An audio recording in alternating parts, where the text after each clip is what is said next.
What's the boldest thing you ever did without thinking it through? When I was 17, I catfished my dad's new wife. Not for fun, not for revenge. I did it to protect my little brother. Dad left when I was 10. One morning he was packing a suitcase. The next he was posting beach selfies with a woman named Vanessa, who was barely older than my babysitter. By the time I turned 15, they were married. He moved 3 states away and started a new family. I only saw him on birthdays, and even then, it felt like he was ticking a box. But then came Liam, my half-brother. He was this wide-eyed, giggly little tornado who called me sissy and followed me around like a duckling when I visited. He was the only thing that made those weekends bearable. Then one night I overheard something, Vanessa on the phone, arguing with someone, saying things like, "He's not my responsibility, and I never wanted a kid." And suddenly everything clicked. The way Liam flinched when she raised her voice. How he always asked if he could earn hugs. I told my dad what I'd heard. He waved it off, said I was being dramatic. Vanessa's just stressed. Don't stir up trouble. So I did something reckless. I created a fake Instagram account, used AI to make a fake face, set up a fake identity. I pretended to be a young mom who joined a parenting forum Vanessa was active in. We started talking.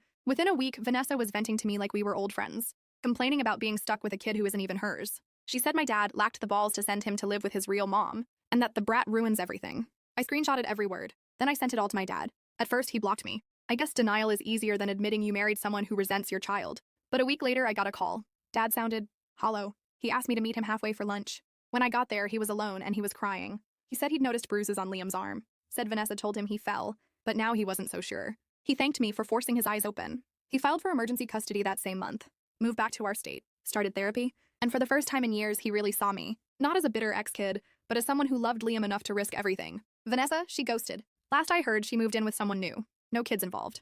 People say what I did was extreme, invasive, even cruel. But Liam sleeps through the night now. He laughs louder. He doesn't flinch when someone raises their voice. So yeah, catfishing my stepmom, boldest thing I've ever done. But I'd do it again in a heartbeat.